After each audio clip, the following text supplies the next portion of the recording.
The sky fell on Alaris. The city of Alaris was supposed to be safe, a shining jewel on the alien world of Vareth, where peace treaties were signed, and diplomats smiled for the cameras, but safety was a fragile illusion, one that shattered the moment the first bomb fell. The ground trembled like a beast awakening, glass exploded from towers, and the once bright skies turned to fire. Alarms screamed, civilians scattered, and chaos consumed the streets. In that chaos, a human soldier named Ethan Cross ran through the smoke, searching not for glory but for one single life, the alien girl he had sworn to protect. Her name was Lyra Vian, daughter of a Varethian senator, small, fragile, and barely 17 by human standards. She had eyes like molten silver, glowing faintly even through the dust and fear. Ethan had been assigned as her bodyguard, a symbolic gesture of peace between species. No one had expected the war to reach here. When the first blast struck the eastern dome, Ethan's earpiece cracked with static. "All units fall back," the command said. "Protect your assigned diplomats." But the comms died before he could answer. He was on his own. The streets were collapsing. Air filled with ash and alien civilians were running in every direction. Ethan's armor was scorched. His pulse rifle overheating, but he didn't stop. Not until he found her huddled under the remains of a transport capsule, her face pale, hands shaking. "Lyra," he called, his voice cutting through the roar of burning metal. She looked up, eyes wide. Ethan, they're bombing us." "The whole city?" "I know," he said, pulling her to her feet. "We need to move." Now another explosion ripped through the sky, sending molten debris raining down. Ethan covered her with his armored body, feeling the heat scorch his back. He winced but didn't move. They ran through the ruins, Ethan guiding her through side alleys, avoiding drone fire. His visor displayed red alerts, radiation spikes, structural collapse warnings, enemy coordinates, but he ignored them all. Lyra stumbled, her breathing fast. "You shouldn't, you'll get hurt," she said. "I've been hurt before," Ethan muttered, half smiling, half grimacing. "Keep going." They reached the lower district, where the tunnels led to the evacuation pods, but the entrance had caved in. Twisted steel blocked the path, and a fire burned nearby. Lyra's eyes filled with tears. "We're trapped," Ethan looked around, analyzing, thinking. His suit's power was running low, but there was one way, through the cargo rail tunnels, deeper underground where the old trams used to run. "Not trapped," he said, "just delayed." He pulled a piece of shrapnel from his arm. Blood seeping through the armor, Lyra noticed and gasped. "You're bleeding." "Good," he said, forcing a grin. "Means I'm still alive." They pushed through debris together. Lyra tried to help, her delicate hands trembling as she lifted smaller pieces. The tunnel beyond was dark, filled with smoke and echoes. Ethan led the way with his flashlight. The beam cutting through the haze. "Why are they attacking?" Lyra asked quietly as they moved. "We had peace." "Peace," Ethan said bitterly, "is what you have until someone decides they want more." Suddenly, a faint whir echoed through the tunnel. Drones. The sound grew louder, metallic wings slicing the air. Ethan grabbed Lyra and pushed her behind a steel column. 3 drones swept into view, scanning, red lights flashing. Ethan aimed, fired. One went down in sparks. Another dodged and fired back. The blast tore into the wall beside him, throwing dust and metal into the air. Lyra screamed, covering her ears. Ethan's arm burned, pain flaring through his body. But he stayed between her and the enemy. The 3rd drone dived straight at them. Its plasma core charging, Ethan didn't have time to aim. He lunged forward, tackled Lyra to the ground, and fired point blank. The explosion lit up the tunnel. Throwing them both backward, silence followed, broken only by the dripping of water and Lyra's soft sobs. Ethan's right arm hung limp. The armor blackened, nerves screaming in agony. He looked at her and forced a weak smile. "Still breathing?" She nodded through tears. "You saved me." "Yeah," he said, his voice hoarse. "Let's keep it that way." He pulled her up again, his damaged arm barely responding. Every movement sent waves of pain through his body, but he didn't stop. Not while she was still alive, not while the world above burned. They moved deeper into the tunnels, the light fading behind them. The city of Alaris continued to die.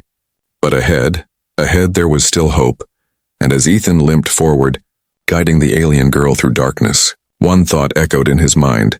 He would rather lose every limb than let her die. The tunnel of echoes. The deeper they went, The darker it became, the air was heavy, full of dust and smoke. Every step echoed against the metal walls like a whisper from the dead. Ethan's flashlight flickered weakly, the beam cutting through shadows that seemed alive. Lyra walked close beside him, clutching his damaged arm gently as if trying to keep it from falling apart. The wound had worsened, black lines spreading beneath the armor where the plasma had burned through his nerves. Still, Ethan pushed forward, his jaw clenched, his body running on sheer will. They reached a fork in the tunnel. One path led toward the lower maintenance shafts, the other toward the old evacuation line. Faded signs written in both human and Varethian script glowed dimly. Lyra pointed to the left. "That way leads to the pods," she said. "My father's people might still be there." Ethan nodded. "Then that's where we're going." The sound of distant explosions still rumbled through the earth. Each one reminded them that the surface was dying. Somewhere above, people screamed. Ships fell, cities burned, and entire lives vanished. But here, in the darkness, two souls kept walking. They passed broken machinery, rusted pipes, and flickering holographic ads that glitched between languages. At one point, they found a crushed service bot, its voice repeating a final message. "Evacuate immediately, this sector is compromised." Evacuate immediately. Ethan smashed the bot's speaker gently to silence it. "Yeah, we know," he muttered. Lyra's voice trembled as she spoke. "Ethan, why did you come back for me? You could have escaped with the others." He didn't answer right away. He stared ahead, the beam of light reflecting off the tunnel rails. Finally, he said, "Because I promised." Lyra frowned. "Promised who?" "You," he said quietly. "And myself." For a moment, they walked in silence again. The tunnel stretched endlessly. Then suddenly, they saw a faint blue glow ahead. Hope flickered in Lyra's eyes. "Look," she whispered. "The power grid is still active." They hurried forward. But as they reached the source, the glow revealed a horror. Bodies. Dozens of them. Alien civilians, soldiers, and even humans. All piled near a sealed bulkhead door. The blue light came from emergency panels still running on backup energy. Lyra covered her mouth, tears filling her eyes. Ethan looked around, his face hard. "They tried to get through," he said, touching the locked door. Something sealed it from the inside. A soft thump came from behind the door. Both froze. Lyra stepped forward. "Someone's alive." Ethan pounded on the steel. "Hey, it's okay, we're friendly," a voice answered, muffled and weak. "Help us, please, the air is running out." Ethan looked at the control panel. Most circuits were fried. The manual override was jammed. He tried pulling it with his left arm, but it barely moved. His right arm, charred and trembling, refused to obey. Lyra knelt beside him. "You're hurt, you can't," he grunted. "We're not leaving them." Together they worked. Lyra used her slender hands to clear debris while Ethan braced his shoulder against the handle. He pressed. The metal creaked and pain surged through his ruined arm. Still he pushed harder. Sparks flew.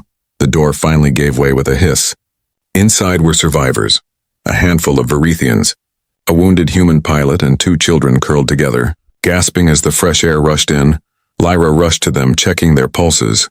Ethan stood at the doorway, panting, his vision blurring. The pilot looked up at him. You're from the Terran Guard," he said weakly. "We thought all of you were gone." "Not all," Ethan said, forcing a smile. "Not yet." One of the children looked at Lyra. "Are we safe now?" Lyra hesitated, her gaze shifting to Ethan. He shook his head slightly. "Not yet," he said softly. "But we will be." Then the ground shook again. A deeper rumble this time. The tunnel lights flickered out, leaving them in near darkness. The survivors screamed. The bulkhead behind them slammed shut automatically, trapping them all inside. Ethan's helmet HUD flashed red. Incoming seismic activity detected. The bombing above was collapsing the upper levels. He turned to Lyra. "We need to move now. There's another exit through the maintenance shaft, but they're injured," she said. "They can't walk fast." Ethan glanced at his ruined arm, his mind racing. "Then I'll carry them." Lyra's eyes widened. "You'll destroy what's left of your arm." He smiled faintly. "It's already gone, might as well make it count." Without hesitation, he lifted the wounded pilot onto his shoulder. The metal joints in his armor screamed under the weight. Lyra guided the children and the others. The tunnel groaned as debris fell from above. Dust rained down. The lights flickered again. They moved as fast as they could, hearts pounding. The roar of collapsing stone followed them like thunder. Every breath burned, every step was a fight against exhaustion. But Ethan didn't stop. Not while Lyra and the survivors still had a chance. When they reached the next junction, a final explosion ripped through the back of the tunnel. A blinding wave of fire chasing them. Ethan turned, shoved Lyra and the others into the side shaft. The flames hit him full force. Lyra screamed his name, but the sound was lost in the roar. When the fire faded, the tunnel was gone, and Ethan lay motionless beneath the wreckage. Lyra crawled to him, her silver eyes glowing with tears. She touched his face, trembling. "Ethan, please." His eyelids fluttered, a weak smile forming. "Still here," he whispered, voice broken. "Told you I'd keep you safe." The choice beneath the ruined smoke still lingered in the tunnel, thick and gray like the breath of a dying world. The air tasted of iron and burnt metal. Lyra coughed, her lungs burning, while she tried to drag Ethan's heavy body away from the rubble that had buried half his armor. "Ethan, you have to move," she said, her voice breaking, but Ethan didn't answer right away. His breathing was shallow, his left arm trembling, and his right arm, the one that had shielded her, was gone below the elbow, torn away by the blast. The others, the survivors they had rescued, gathered behind her. Their faces were pale, terrified and silent. The ground still shook occasionally, each vibration sending dust raining from the ceiling. Lyra turned to the pilot they had saved. "We need to help him." "Now," the man hesitated. "We can't. The tunnel's collapsing. If we stay, we all die." Lyra's silver eyes flashed. "He saved you." "All of you, I know," the pilot whispered, looking away. "And that's why we have to live." For him, Lyra knelt beside Ethan again, pressing her small hands against the shattered metal of his chest plate. "You can't die here, not after everything." Ethan's cracked helmet visor flickered. His voice came through distorted. "Is everyone alive?" "Yes," she said quickly. "Because of you." He gave a faint, painful chuckle. "Then, mission accomplished." "No," she said fiercely. "Not yet. You're coming with us." He tried to sit up, but his strength failed. The damaged armor groaned as he slumped back. "Lyra," he said softly, "listen to me. You need to lead them. There's an access shaft about 50 meters ahead. Take it. It'll bring you to the surface." "I'm not leaving you," she said, shaking her head. His voice grew weaker. "You have to." The tunnel creaked again. A deep rumble echoed from behind them. The survivors panicked. "The ceiling's falling," someone shouted. Lyra looked between Ethan and the frightened group, her heart tearing in two. Every instinct screamed to stay with him, but the lives of those behind her depended on her decision. She pressed her forehead against his, whispering, "Hold on, please." Then she turned to the others. "Help me move him. We're not leaving anyone." They obeyed without argument. Together they lifted Ethan piece by piece, dragging him through the narrow passage. The floor trembled. Chunks of rock fell dangerously close. The heat from the burning back tunnel grew unbearable. Finally, they reached the maintenance shaft, a long vertical tunnel with a ladder stretching upward. The emergency lights blinked weakly, showing the faint outline of a hatch at the top. "You first," Lyra told the children, helping them climb. Then the pilot followed, carrying one of the injured. Lyra stayed behind with Ethan, trying to keep him awake. He looked at her with half-open eyes. "You never give up, do you?" She smiled faintly. "I learned that from a human." For a moment, the chaos faded. There was only the two of them, a dying soldier and an alien girl who refused to abandon him. In that silence, a memory flickered inside Ethan's mind. He was back on Earth months before the war, standing in front of the Galactic Council. Surrounded by diplomats, his commanding officer had warned him, "They don't trust humans, be careful what you say."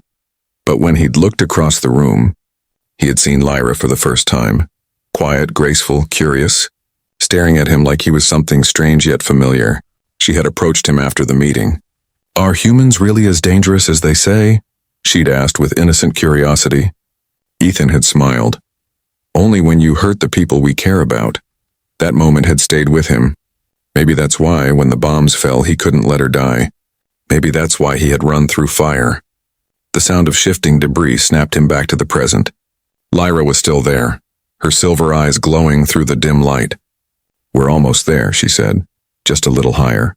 She pulled him slowly up the ladder. Step by step, her body trembling with effort, the hatch above began to open, bright light flooding down, the outside world, or what was left of it. But then came another explosion, closer this time. The entire shaft shook violently.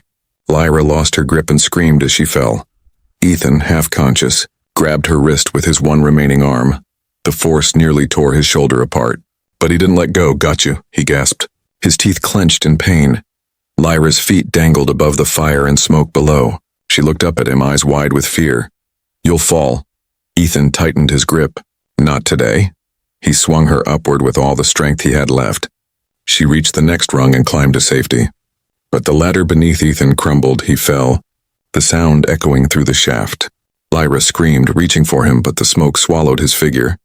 All she could see was the faint light of his armor disappearing into darkness. For a long moment she couldn't move. She just knelt by the hatch, shaking, tears falling silently. Then she heard something through her earpiece, and a faint voice, rough but alive. Lyra, get them out, don't waste this. She pressed her hand to the side of her helmet, whispering, I'll find you, I swear. And then, with the survivors waiting at the surface, Lyra climbed out into the ruined daylight above. The city of Alaris was nothing but a wasteland. Below, somewhere in the burning tunnels, Ethan Cross still fought to breathe, and as long as he lived, he would never stop keeping his promise. The soldier in the fire. The world below was nothing but flame and shadow. Ethan woke to the crackle of burning metal, his lungs aching with smoke. Every breath felt like swallowing ash, his vision blurred, his body pinned under slabs of broken concrete and steel. For a moment he didn't remember where he was. Then the pain in his shoulder brought it all back.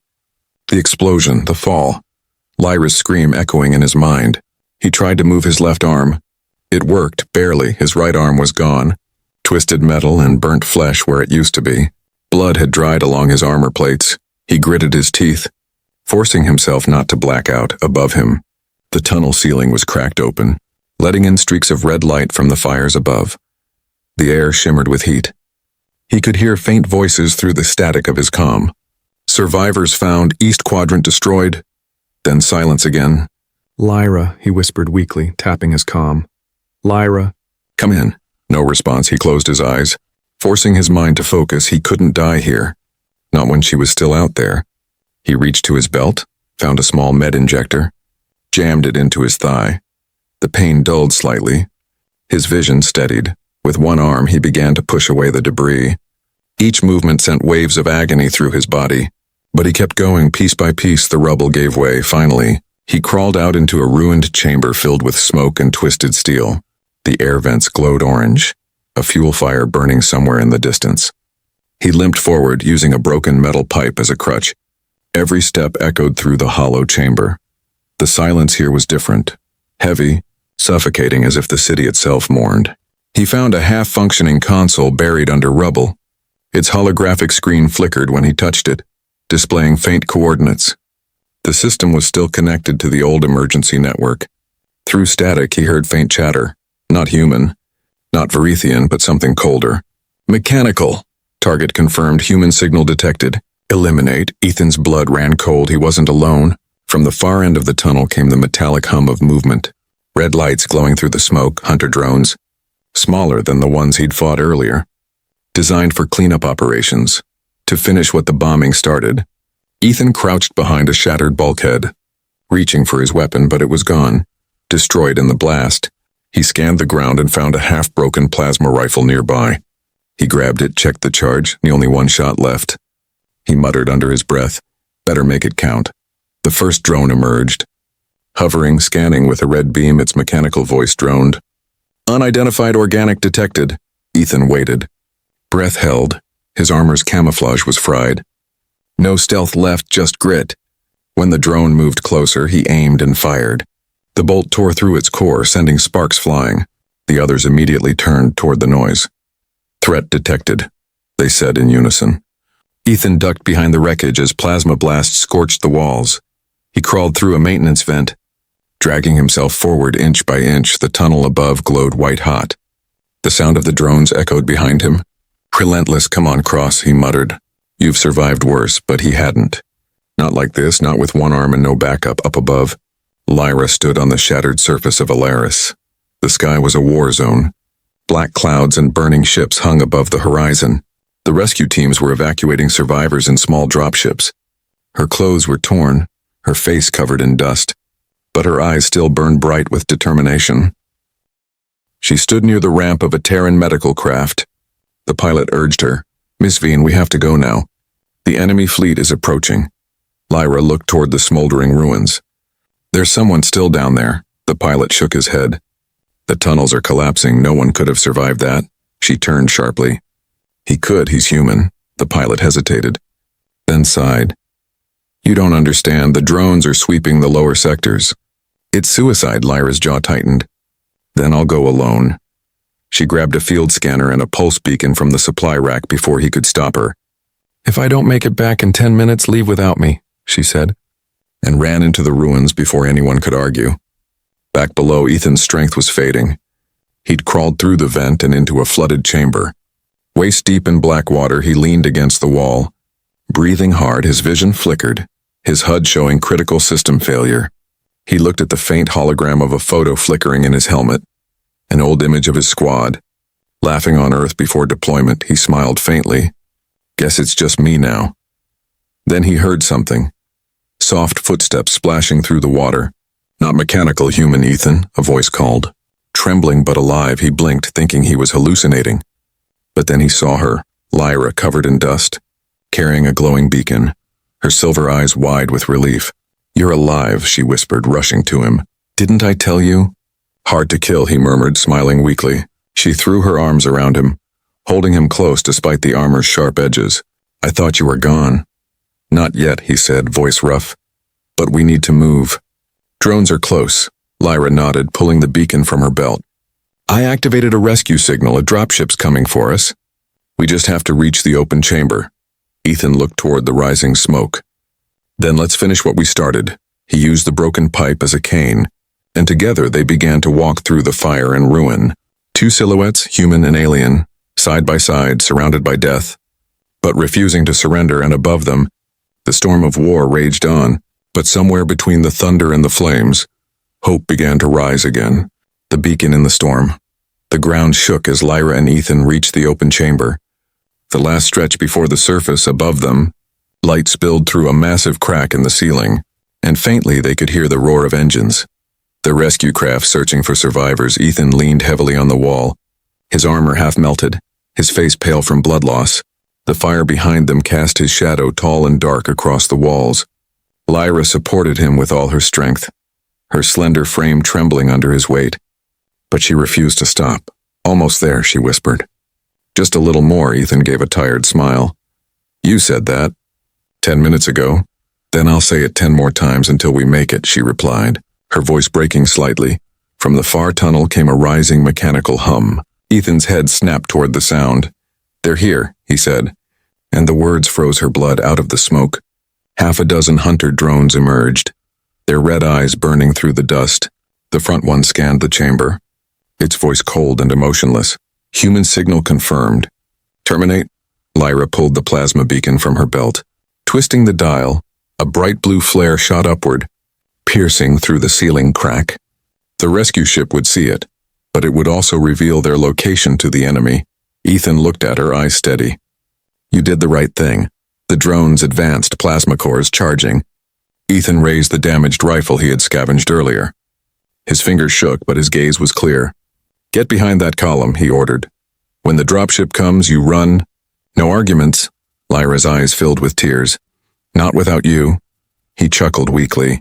"We've already had that argument." She hesitated, but then moved behind the pillar, clutching the beacon close to her chest, watching him from the shadows.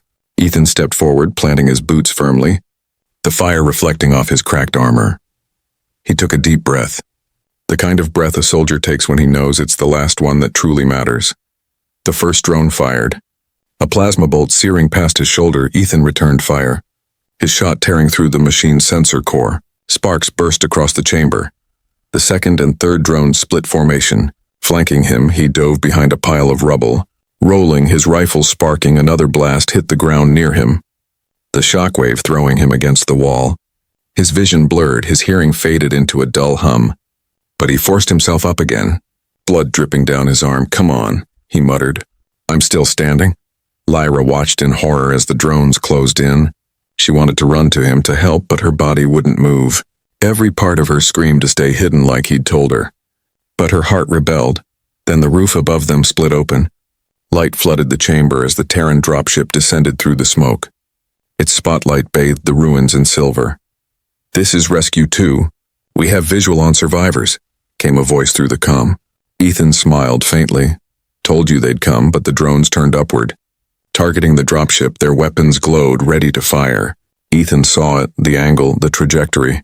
If they hit the ship, everyone would die. He looked at Lyra. Their eyes met across the smoke, and in that brief moment, words were not needed. He charged, using his last ounce of strength. Slamming his armored body into the drones, he grabbed one by the chassis, its plasma cannon whirring inches from his face. "Not today," he growled, pulling the pin on his last frag charge. The explosion tore through the chamber like thunder. The drones disintegrated in a shower of light. The shockwave knocked Lyra off her feet, the beacon falling from her hand. When the dust cleared, the chamber was silent. Only the faint crackle of fire remained. Lyra crawled forward, coughing. "Ethan," she called, her voice trembling. "Ethan, answer me."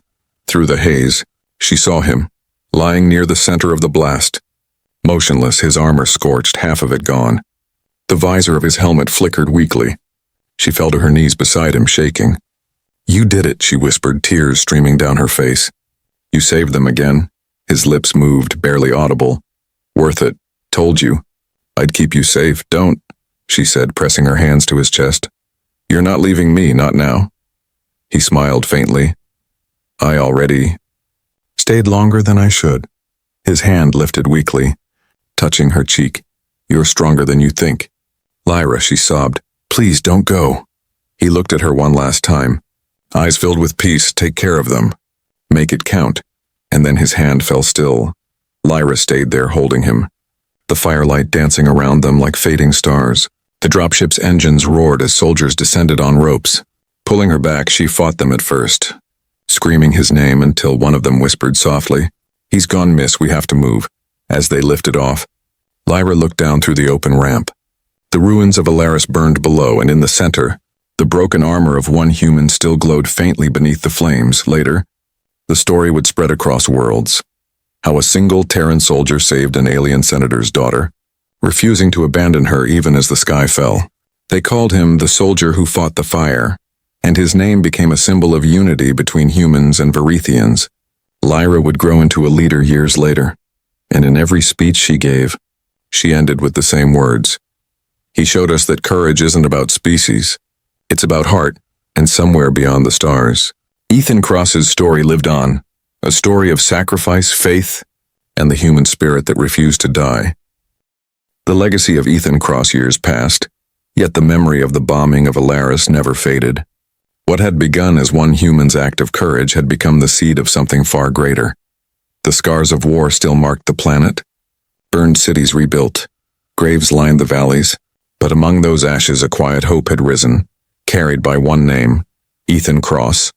Lyra Veen stood on the balcony of the rebuilt Senate Tower, the same spot where she had once watched fire fall from the sky.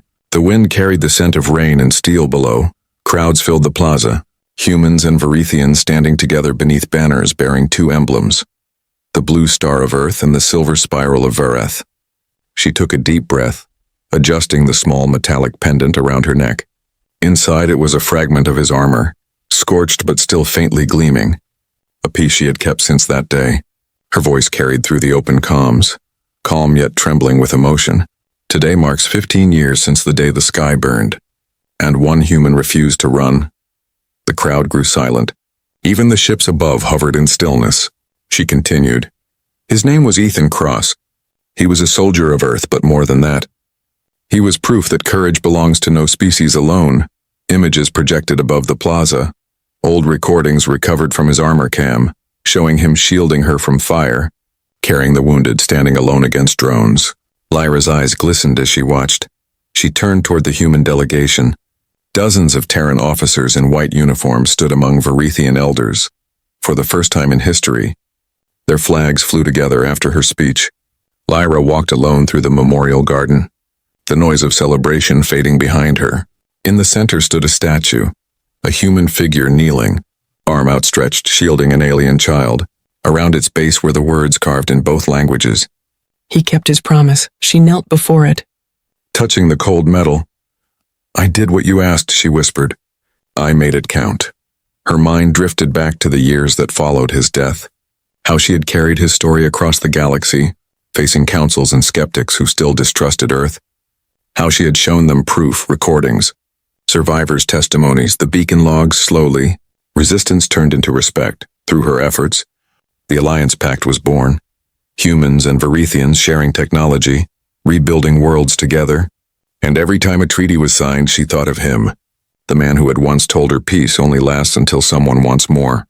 Now she was making sure no one wanted more ever again. As the evening sun dipped below the horizon, a faint shimmer appeared in the air beside the statue. A holographic projection flickered to life. A message encoded long ago inside his armor's memory core, recently recovered from the ruins. Lyra froze, her heart pounding. The image resolved into Ethan, younger, alive, his expression steady. Lyra, the recording said, his voice rough but warm. If you're seeing this, then I didn't make it out, that's okay. I didn't expect to. She covered her mouth, tears welling instantly. I just wanted to say one thing, the message continued. You asked me once why I came back for you. The truth is, you reminded me why we fight. Not for flags, not for orders, but for people, for something worth believing in. He smiled faintly. Don't waste that belief, you'll change things. I know you will. The projection flickered once more before fading into soft light. Leaving Lyra alone with the echo of his voice, she sat there quietly for a long time, the city lights glimmering like stars across the dark plains. Later that night, she visited the hangar where the first joint human Varethian ship waited for launch. Its hull bore the name Cross of Hope, painted in shining white. She ran her hand along the letters, whispering, You see, Ethan?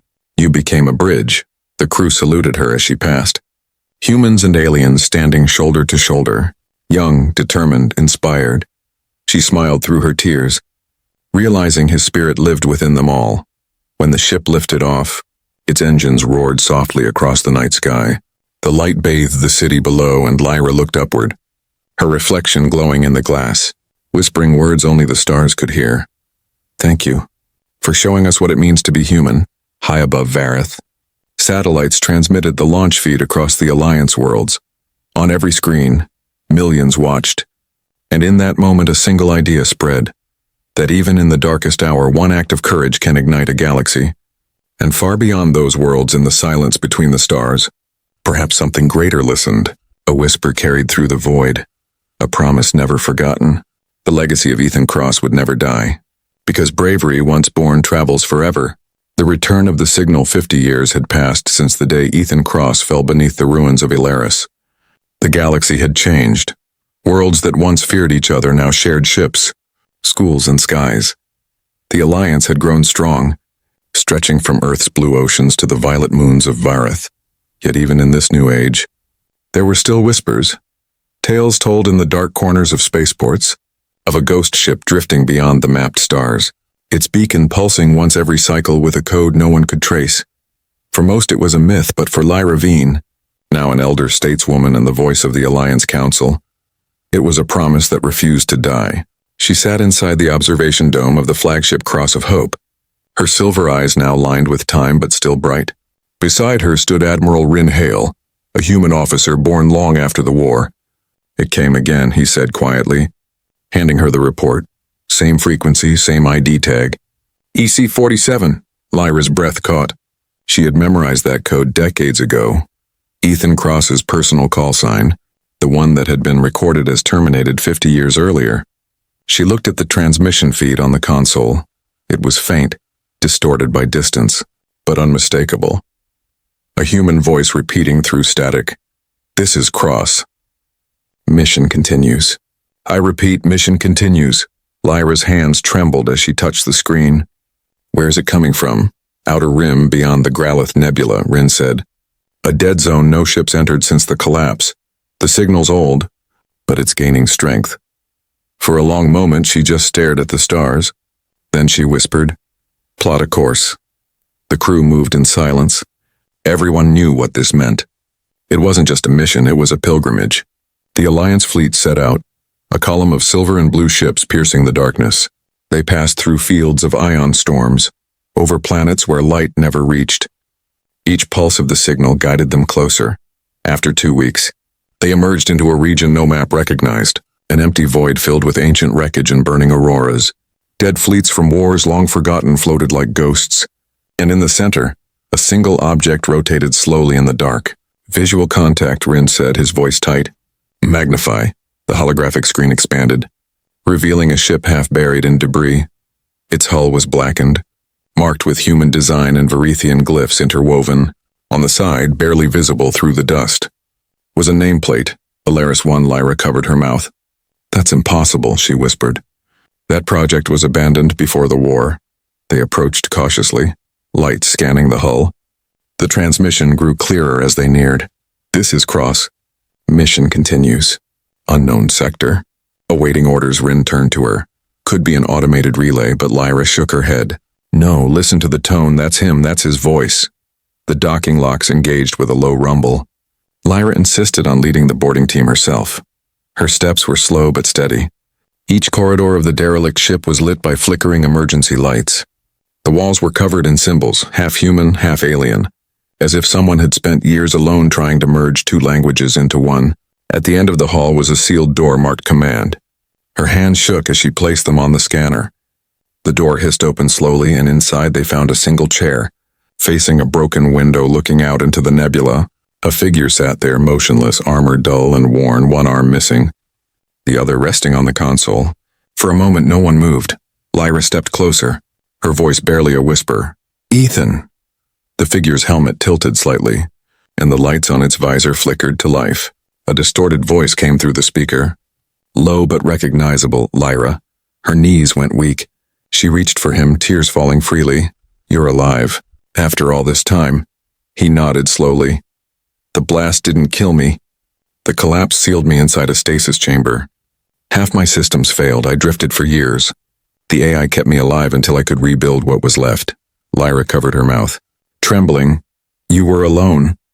He looked around the empty bridge. Not entirely. I had time to think, to understand. Maybe that's why I'm still here. Rin stepped forward. In awe, though, sir, you started the Alliance. You changed everything. Ethan gave a faint smile. That wasn't me, that was her, he said, nodding toward Lyra. Looks like you kept your promise. Lyra laughed softly through her tears. You kept yours too, you never stopped protecting us. Even out here he tried to stand, his movements slow, but when he did, the entire bridge seemed to glow around him.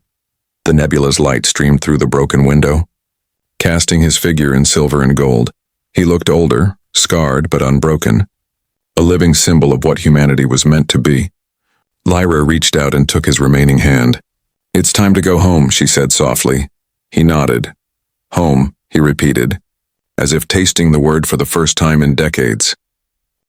As they left the ship, the signal that had echoed through space for half a century finally went silent, and a new message replaced it on Alliance channels. Mission accomplished. When the fleet returned to Vareth, the entire galaxy watched as Ethan Cross stepped once again onto the world he had saved. The crowds fell silent, then cheered with a sound that shook the sky. Lyra stood beside him as they looked out over the city of Alaris. Reborn from ashes, and she whispered, The sky fell once, but you taught us how to build it again. And somewhere beyond the noise and light, beneath the hum of ships and the cheers of millions, the universe itself seemed to pause as if saluting the human who had refused to give up. Because even after 50 years, even beyond time and death, Ethan Cross was still doing what humans did best, turning survival into a legacy and hope into a home.